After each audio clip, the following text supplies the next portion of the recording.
Imagine, tu es en plein vol, tout se passe parfaitement, et soudain, tu sens que quelque chose ne va pas. Tu essayes de ramener ton drone, mais c'est trop tard. Il crache, tombe dans une flaque d'eau et s'éteint instantanément. Résultat, de l'électronique grillée, une FC a changé et un EFC mort. Et ouverture du portefeuille pour tout changer et tout réparer. Mais si je te disais qu'il existe une solution plutôt simple pour protéger ton électronique et éviter ce genre de catastrophe. Aujourd'hui, on va voir ensemble comment rendre ton drone bien plus résistant à l'eau grâce à un revêtement ou coating en silicone. C'est une technique assez simple qui pourrait te faire économiser des centaines d'euros. Comme tu le sais, l'électronique et l'eau ne font pas bon ménage. Une simple projection d'eau peut suffire à griller une EFC ou un ESC. Mais avec une bonne protection, on peut éviter ce genre de galère. Alors le coating, qu'est-ce que c'est? C'est un revêtement protecteur qu'on applique directement au contact de l'électronique, comme la FC et l'ESC. Son rôle, c'est d'empêcher l'humidité d'atteindre les composants électriques afin de prolonger la durée de vie de ton drone. Alors il existe plusieurs méthodes pour tropicaliser et protéger son drone, mais aujourd'hui, j'ai décidé d'opter pour la solution la plus efficace et la plus sûre à mon sens. Aujourd'hui, on se retrouve chez Wolf Drone Shop, un professionnel du drone FPV pour qui rendre un drone waterproof n'a plus aucun secret. D'ailleurs, n'hésitez pas à le suivre sur les réseaux sociaux et à faire un tour sur son shop. Tous les liens sont dans la description, allez-y. Alors avant de commencer, on va faire un tour de tous les éléments qui nous seront essentiels pour l'opération. Il va nous falloir bien sûr le produit de coating, donc ici le MG Chemicals 422C. Comme dit précédemment, il existe d'autres produits et d'autres process pour rendre waterproof son drone. Aujourd'hui, moi j'ai décidé d'utiliser celui-ci. Celui-ci a fait ses preuves et il est validé par des pros. Un pinceau fin pour appliquer proprement la solution sur l'électronique. Il y en a deux de fournis avec le MG Chemicals. Une lampe UV, restez bien jusqu'à la fin, vous allez voir pourquoi. Du ruban adhésif ou du masking tape pour protéger les connecteurs et les ports sensibles. De l'alcool isopropylique pour nettoyer vos composants si votre drone est sale. Et bien sûr, de l'outillage pour démonter son drone. D'ailleurs, dites-moi dans les commentaires si vous connaissez déjà ce procédé et quel produit vous avez utilisé ou si c'est vraiment une découverte pour vous. Et bien maintenant qu'on a tout notre matériel, on va pouvoir passer à la préparation et au coating. C'est parti. Pour le démontage, on va mettre complètement à nu notre drone. On va faire en sorte d'enlever les moteurs et la stack de la frame pour pouvoir travailler proprement. Une fois que vous avez enlevé les moteurs et la stack de la frame, ça devrait ressembler à ça. Avant de procéder à la couche de coating, j'ai préféré refaire mes soudures pour être sûr que tout soit nickel. On va pouvoir procéder au nettoyage de l'électronique, donc on se munit de l'alcool isopropylique, d'une petite brosse à dents et on va venir frotter délicatement l'électronique pour venir enlever les petites couches de graisse qui auraient pu s'y coller.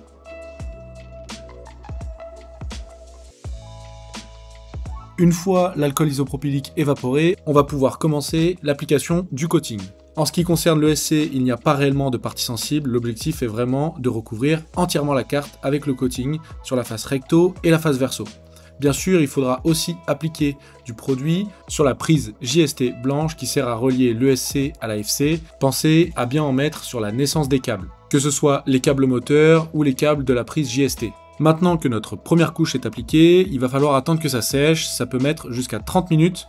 Donc moi j'ai pu me munir d'un pistolet à air chaud pour pouvoir accélérer le processus. Une fois que toute cette première couche sera sèche, on va pouvoir passer une deuxième couche au même endroit. C'est à ce moment-là que la lampe à UV intervient, elle va nous permettre de mettre en valeur les endroits où il n'y a pas eu de coating. Et ce qui va vous permettre du coup d'ajuster pour vraiment que la carte soit entièrement remplie de produit. Je vais maintenant appliquer du produit sur l'autre face de l'ESC en attendant que la couche du dessous sèche. Donc même opération, on en met vraiment partout.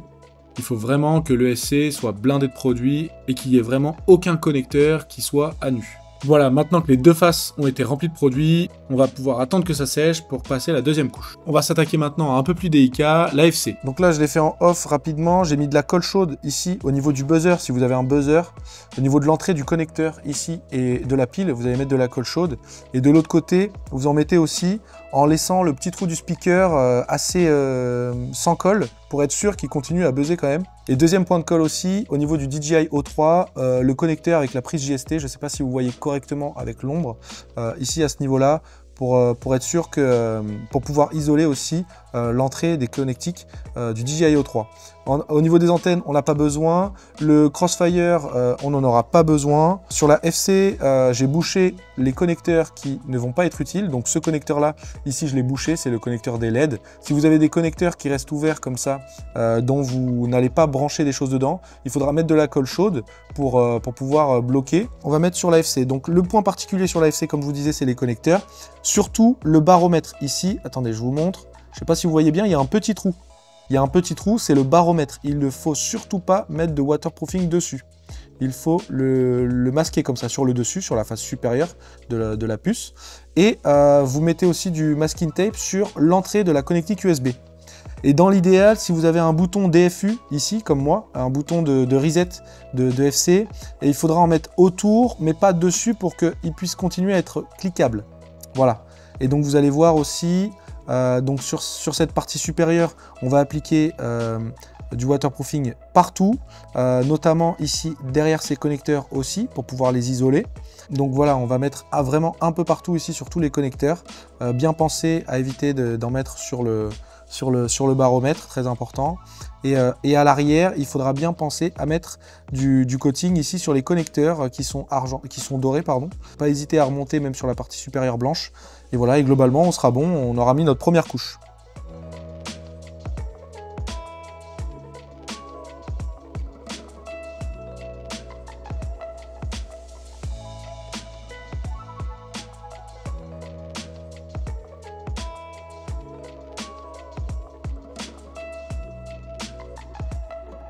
Donc là, vous voyez ici, là j'en ai oublié. Je sais pas si on voit bien avec la lampe UV, donc j'en rajoute directement. Je vérifie que j'en ai bien mis partout. Donc là, on est bon pour la première couche de ce côté-là. Je vais retourner l'AFC pour commencer à appliquer derrière.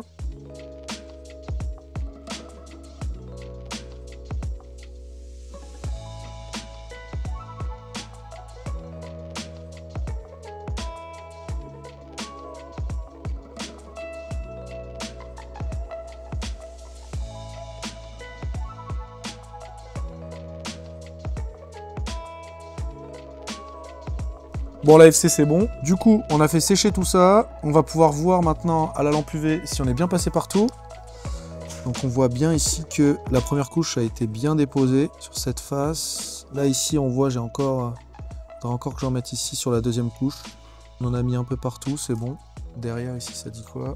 C'est parti, on va appliquer une deuxième couche pour être sûr. Et puis après on sera bon, on va pouvoir tout remonter.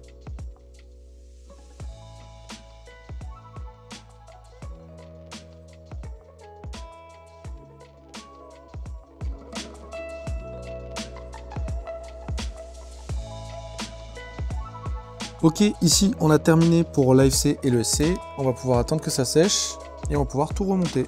Bon, dernière inspection. J'ai fait sécher un petit peu. Tout est recouvert. Tout est recouvert. On voit bien ici la lampe UV. On va pouvoir tout remonter.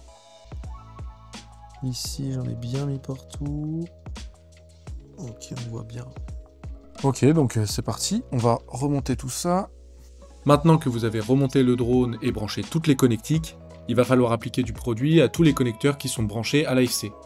Comme sur la prise des ESC, il faudra bien mettre du produit sur les câbles et la naissance des câbles. Une fois que vous avez appliqué le produit sur les connecteurs de l'AFC sur la face recto, il faudra faire la même opération sur la face verso en ayant toujours les câbles de branchés. En conclusion rapide, grâce à cette méthode, le drone sera mieux protégé contre l'humidité et les poussières, l'eau et les petits accidents. Cette technique pourra donc vraiment vous sauver la mise. Bien sûr, il n'est pas non plus recommandé d'immerger totalement votre drone, c'est vraiment une situation très délicate pour lui, même s'il est tropicalisé, ça ne veut pas dire que c'est un drone sous-marin. De plus, s'il est immergé complètement sous l'eau, l'eau peut bloquer les ondes radio et les ondes vidéo, donc ça sera très difficile de le récupérer s'il est à 10 mètres de fond. Mais bien sûr, si vous allez le récupérer, il sera fonctionnel. Si cette vidéo vous a été utile et qu'elle vous a plu, pensez à liker et à vous abonner en activant la cloche pour ne rien rater des prochaines vidéos. Si vous voulez tester cette méthode, tous les produits sont en description. N'hésitez pas à aller faire un coucou à Florian sur les réseaux sociaux et sur son shop, à lui poser des questions si vous avez besoin, il sera là pour vous répondre. Merci d'avoir regardé cette vidéo, on se retrouve bientôt pour de nouvelles aventures. C'était Alexandrone, on vole ensemble, ciao!